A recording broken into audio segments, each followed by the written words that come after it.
Hello guys, TavHD here and welcome back to another video, and today we're going to be taking a look at even more Macs that I've bought off eBay. Now, a couple of months ago I thought to myself, stop being stupid and buying so many computers, you're wasting money and you've got no space. And then I found those three 12-inch PowerBooks that I've already taken a look at, and with the same seller I found these 5 17-inch PowerBooks. I got 5 of them, all for £50. Now they're all spares and repaired just like the 12-inch ones, but I'm hoping that at least a few of them will work, and the ones that don't work can be used for spare parts for either the ones that do work from these or my 17-inch PowerBook that I already have. I only have one 17-inch PowerBook and it's a top of the line late 2005 with the high-res screen. Apart from it doesn't have the high-res screen, it's got some tacky aftermarket replacement. So with one of these has a high-res screen, and I believe one of them does. I believe this one here is a 1.67 late 2005. If it's completely dead but got a good screen, that screen will be going on my other 17-inch PowerBook. So the main reason I bought all of these is just for the potential of that 1.67 gigahertz one there, just so I can make mine nice again. Everything else is just a bonus, and if it doesn't work or it doesn't have the screen I think it will, I've still got 5 PowerBooks to mess around with, and it'll just be a little bit of fun. So today we're going to take a look at each one of these individually, try and boot it up and see if they work. If they don't work, we're not going to fix any of them today. They'll all have their own dedicated videos in the future about fixing them or just taking a look at them. So I think what we're going to have to do is take all of these off my desk. They're very heavy and they are making my desk bow quite a lot more than it usually does. I'm going to take away the top 4 and we'll start by taking a look at this one. And the previous owner has quite nicely written labels on all of these, so hopefully that will be able to help us out. Alright, so let's take a look at this first one first. Of course, 17-inch one, it is massive, I can hardly fit it into frame. That will have to do. There we are. This is actually in quite decent condition, to be fair. There is some scratches on it, but what do you expect for such an old computer? There doesn't look to be any dents on this one, which is nice. There is some scuffing, as I've already said, but you know, that just is what it is. But we do have a label on here. I believe this says A1107 PowerBook G4, 1.67, 1GB, 60GB there, so 1.67 gigahertz G4, 1GB of RAM and a 60GB hard drive, faulty optical drive and potentially GPU. So broken optical drive, I don't really care. Broken GPU, that's a little bit more concerning, but I guess we'll see once this turns on. I'm guessing by the fact that he's put the specs on here, it did manage to turn on for him to find them out, although he might have just looked at the label on the bottom and just written down what it says there, because down here it says 1.67 gigahertz, 512, 100GB, which is not the same as what it says on that label. The label says 1 gig and 60 gig, I believe, or unless I've read it wrong. Yeah, so I'm not exactly sure. I guess we'll have to see if this thing turns on to see what the specs actually are. But looking at the bottom, this is in really nice condition. Usually these are all scratched and scuffed and dented, but this one really isn't too bad. And I'm not sure if you can see this, but the writing up there does say 2005, which confirms that this is quite a late one. This isn't the latest one. I believe this will be an early 2005, going off what the model number is, but I can't say for sure. Let's take a look at the ports. Once I've gone over the ports on this one, I won't go over them on all the others unless there's something different about them. So Kensington lock power, we've got our modem there, USB expansion slot there that seems to be stuck, unless there's something in it. No, it looks like the door is just stuck on that, not a big problem.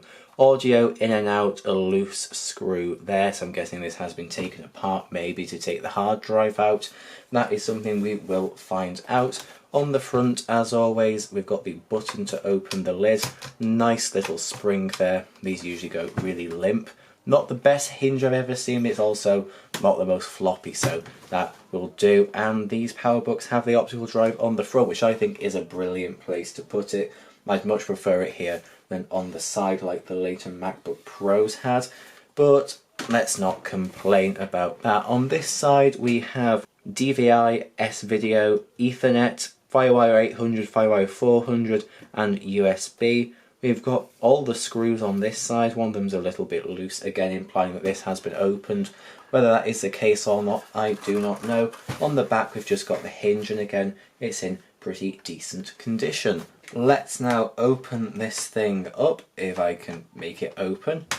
There we are, button got a bit sticky there, but not a problem, and these things are just so vast. A 17-inch computer just swallows up this keyboard so much. I believe it is exactly the same keyboard size as on the 12 inches, where it goes right to the edge. So to see so much room on either side, it is pretty cool. And we do get a bigger trackpad than on the 12 inches. It has some wear on it, it's quite shiny in the middle, a bit more matte at the sides, but that's not a problem.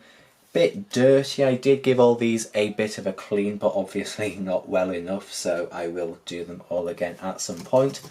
As I always say, these keyboards are the best Apple keyboards ever. I'll try and shut up about that because I always repeat myself. This looks to be a UK one. We've got European enter button, we've got QWERTY, and we don't have any funny letters at the side like some of the 12-inch ones we looked at last time had. So I don't really think there's much else to discuss here. None of these came with batteries, of course, for liability reasons. I'm guessing he doesn't want them exploding or anything on the way. So we're going to have to plug this thing in, so I'm going to now do that, and we'll see if anything happens. So we've got a green light on the charger, implying that the computer somewhat knows what's going on. So let's see if anything happens. We got a bong, that's always a good sign. And look at that, we have an Apple logo coming up. And I can actually see what the guy meant by potential GPU failure. I can see some artifacting going on, just like on one of my 15-inch PowerBooks, which we have previously taken a look at. I can see that something isn't quite right here. Oh yeah, you should be able to see that, yeah. There's something not right with this. I don't think I need to really get a closer look. I'm sure you can see that's not really meant to look like that. It looks to be booted just fine and working. It's just there's some terrible artifacting going on.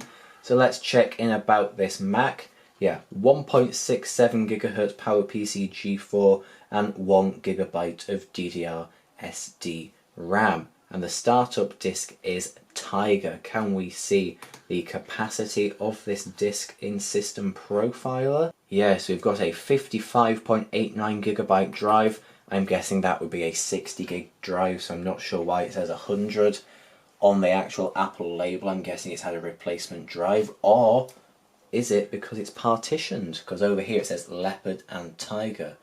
We're currently booted into Tiger. So let's see if Leopard is on here. I'm not sure why I closed that. So let's go over to Startup Disk and see if there is a partition on here for Leopard. It doesn't look like we have a bootable one. Let's open Leopard on the desktop and it's empty. But I'm guessing this would have been dual booting Leopard and Tiger at some point. But that is sadly no more, and this is a 30 GB partition on here. So we've got a blank partition. Shame that we can't boot Leopard off this, but this thing seems to be working other than the artifacting that we've got. Let's try the speakers. Yeah, speakers seem to work. Let's see if the ambient light sensor and the keyboard backlight works. Yeah, I can see that's working. You probably can't see that on camera, but yeah, those do both seem to be working, which is pretty impressive. So this looks to be a fully functional, top-of-the-line PowerBook from its day. It's just we've got some weird graphical problems going on, but it doesn't seem to be stopping the computer from working, which is quite weird. I'm guessing if I did something strenuous, like try to do video editing or something, it might crash and die. But I don't know, we're not going to test that today, and quite frankly I don't want it to die. I'd quite like to fix it, but I don't think this is a display problem, because it seems to do it in pretty much every position I put it in, just squeezing around the bezel to see if that makes any sort of a difference. Sometimes with these problems just a bit of a squeeze can help, but it looks like this is probably, as the previous owner suspected, a GPU problem. This should not look like this. So I think for now, let's turn this one off. It boots, seems to work as it should, apart from looking quite ugly. So I think this is one that we'll do a bit more digging on at another time. So let's just shut it down now, and we will move on to the next one, which hopefully won't be displaying such silly artifacts. Okay, so here's the second machine. According to this label, this is also an A1107 1.67, 512 megabytes of RAM and 100 gigabyte hard drive, so a pretty similar, if not same spec to the other one. But this one says no power question mark written in red. That's quite severe, so I'm guessing by that means that this is showing no signs of life when plugged in. Since it's the same as the other, I'm not going to talk through the ports or anything, that's just a waste of time. Aesthetically, this one's got a dent up there, which isn't great. Also quite a lot of sticky residue on it. And the bottom is a lot more scuffed than the other one as well. But down here, the specs do say 1.67, 512 meg, 100 gigabyte and super drive, so that's nice to see that it is quite a highly spec'd one from its day. This whole machine's just a little bit sticky, which isn't particularly great. As I said, I have cleaned them all, but obviously not very well, and that's a very strong hinge on there. Bit out of frame, unfortunately, but that is a strong hinge. I like that. That has a nice action on it, and I can see that has a very cracked screen. Yeah, I'm not really sure if you can see that. I think you should be able to. Yeah, just there I can see along there, there's a darker area and cracks. So yeah, that's not great. It's not even where the dent is on the back. So that wouldn't be why that's happened. But yeah, this thing probably isn't going to do anything. It says no power. Maybe it just won't display anything because the screen's broken, or maybe it literally has no signs of life. I don't know. We are now going to see, but the inside, apart from being a bit grubby, is in better condition than the outside. I expected it to be a bit more ropey, but it actually doesn't look too bad on the inside. Let's not waste any more time. Let's just plug this in and just confirm that this thing is completely dead, like the label says. Green light on the charger implies that it kind of knows what's going on, but let's see. Yeah, that's not doing anything. We're getting no sign of life. Let's try Command Option PR. So that usually resets the PRAM, but that gave no sign of life again, which is unfortunate. Let's try pressing the power button again. Yeah, unfortunately this doesn't seem to be doing anything. Like the sticker said, no power. That's not something I can really easily diagnose right now.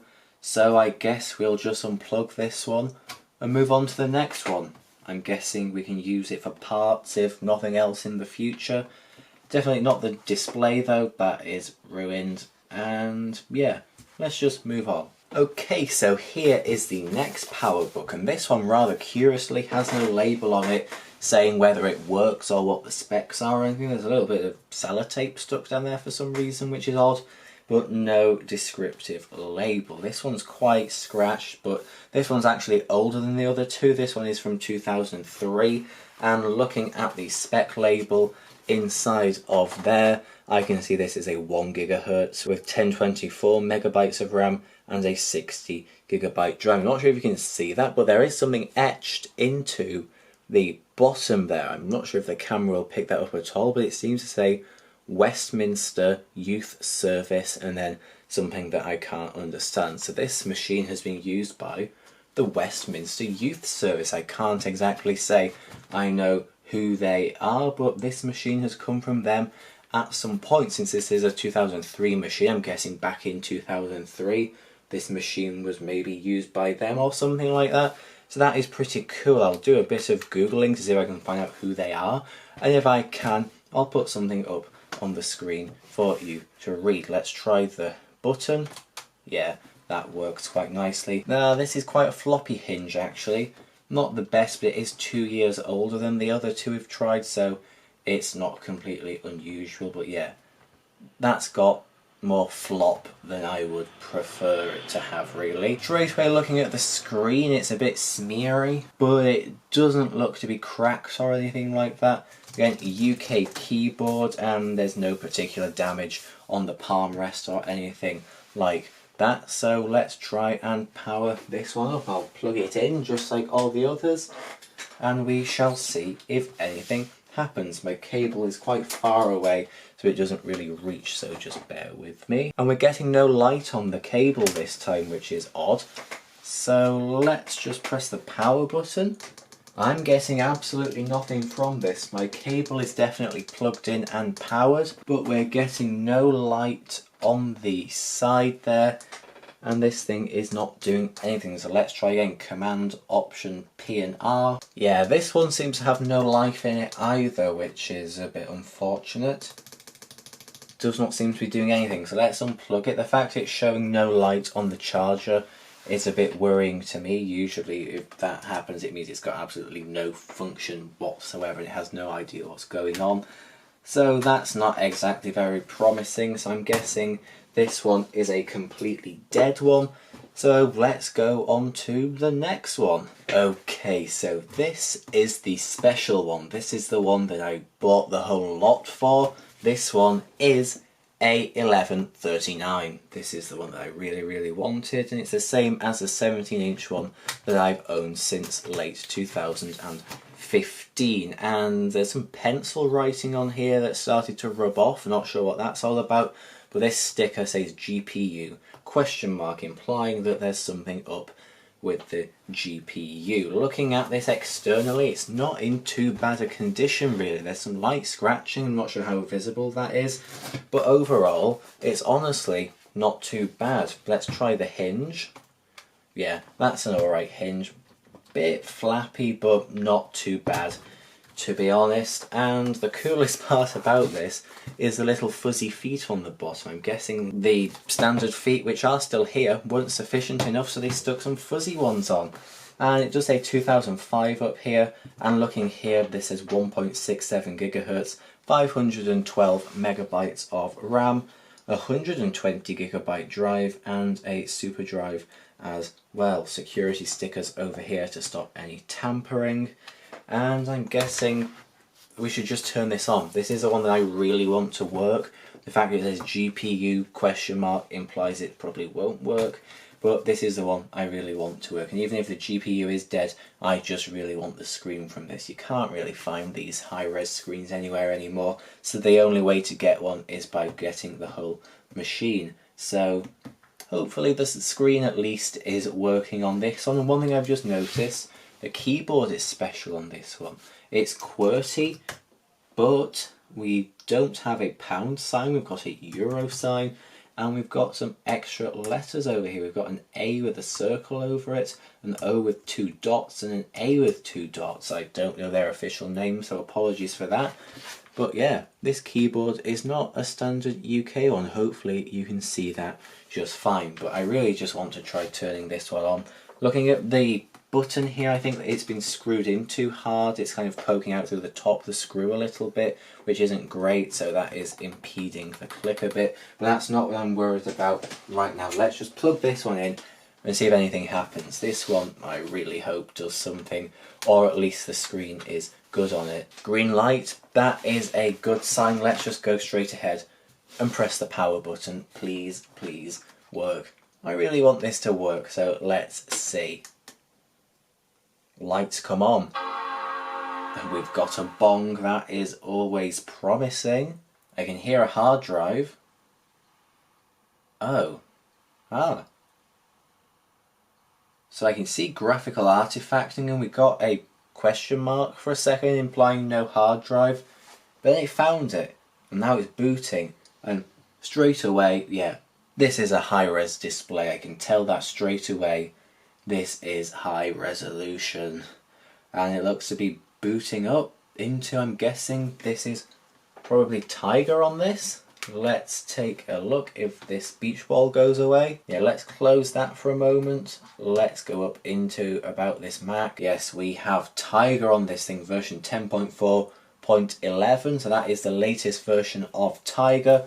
1.67 gigahertz PowerPC G4, 2 gigabytes of DDR2 SD RAM. This is definitely a high-res display, I can just tell, compared to other ones I've seen before. But to confirm, let's go into displays and look at that resolution. Just look at that. Hopefully you can see that just fine there. 1680 by 1050. This is the display that I wanted it to be, and now I am incredibly happy. What I'm not happy about is the slight, very, very, very slight artifacting that I can see. I think it's probably so slight that you probably can't even see it on camera. It's just like around the window borders slightly, and over here I can see a few lines, but nothing drastic, nothing like the first one we tried with that horrible artifacting.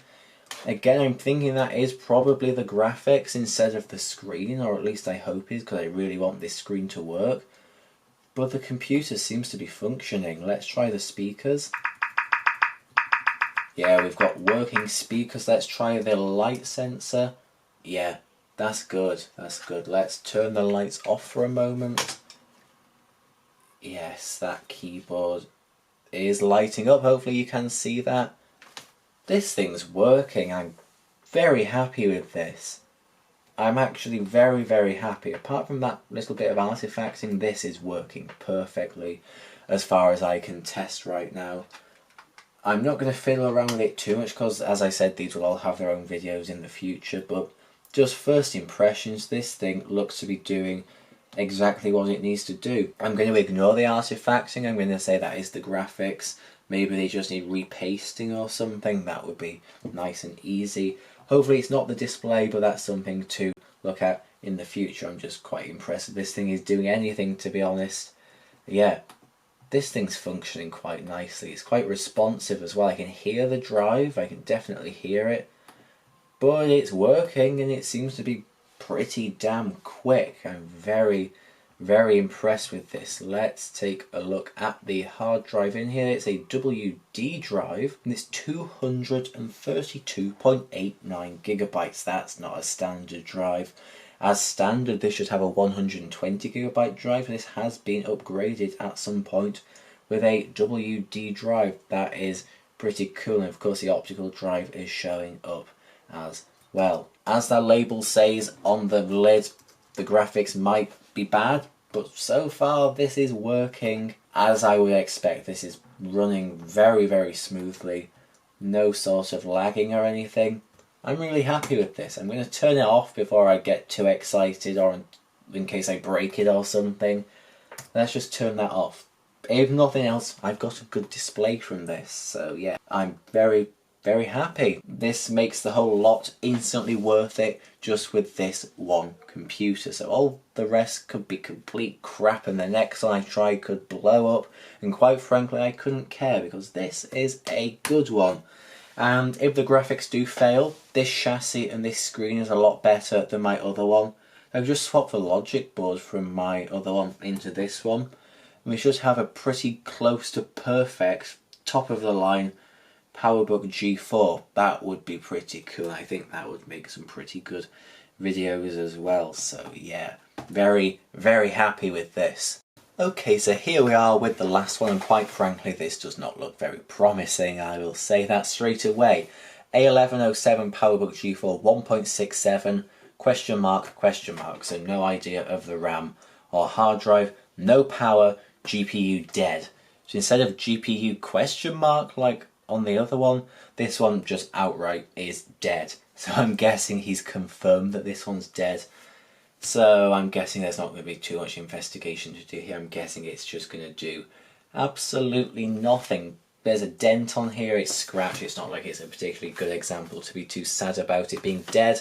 Kind of coming apart where screws are missing, it's all scuffed and whatever. Let's take a look at what the bottom label says. Bottom label down here says 1.67 gigahertz, 512 megabytes of RAM and 100 gigabytes hard drive. That mustn't be correct if he's put question marks on it, I'm guessing. So without too much faffing around, I think we should just try and turn this one on. Hinge is a bit flappy but also not too bad, and this one looks to be a UK keyboard, which is quite nice. Trackpad button is not great, very spongy on one side, very clicky on the other. Not great, but let's just plug this one in. I don't have particularly high hopes at all. If it does anything, I'll be quite impressed, considering what that label says. I'm guessing this is just going to be completely dead and do absolutely nothing, but we've got a green light which shows it has some sort of understanding of something, so let's just see. Okay, so I've pressed the power button. I can hear it sort of making a squeaky hissing noise, which I'll admit is a little bit worrying. Don't know why it would be doing that, but it's not booting, so let's do Command Option P and R. Yeah, that didn't really seem to do anything. It's making a sort of hummy noise, which isn't great, and yeah, it looks to be completely lifeless, to be honest. Light is still on though, which I'm getting is kind of hopeful. But I've just noticed that it's not in very good condition. There's some plastic missing off it there. It's cracked on the other side. This isn't a great loss if it doesn't work. And yeah, doesn't seem to be doing anything, so I think that's the end of the road. For this particular one today, we're not going to be able to explore it or anything like that. And I think that's pretty much it for this video. I'll get them all back up on the desk if I can risk snapping it. And then we shall conclude this video. Alright, so this is now going to be it for this video, and straight away that desk is really bent. I'm going to have to get this over and done with quite quickly so my desk doesn't snap. But yeah, that will now be it for this video. So each one of these would have cost me, if I bought them individually, I guess £10 each. If you split it up, 50 for all 5 makes £10 each. And I think that's pretty decent. If I'd gone on eBay and bought each one as an individual lot, I wouldn't have exactly minded paying £10 and it being completely dead on arrival. And if we think about it like that, the fact I've got this high-res one, which seems to be mostly working, for £10, that's absolutely incredible. I'd have paid more than 50 for just that one, so the other 4, to me, are a bonus anyway, and I get to make content about them as well. So in the future there will be dedicated videos about every single one of these, trying to get them work or exploring them or pretty much doing whatever, to be honest. Whether I keep all of these, I honestly don't know. Definitely be keeping this one up here, the A1139, but the rest, who knows. I guess we'll just have to say I could probably sell each of them for £20 maybe, and I've made myself some profit, but I'm not really doing this for profit. It's all just a bit of fun, really. So thank you very much for watching this video. If you would like to see more about these computers in the future, or the 12-inch ones that I've already discussed in a previous video, make sure you leave a like and subscribe. And yeah, thank you very much for watching, and I'll see you in another video, which is probably going to be Apple related, but who knows. But anyway, I'll see you then. Goodbye.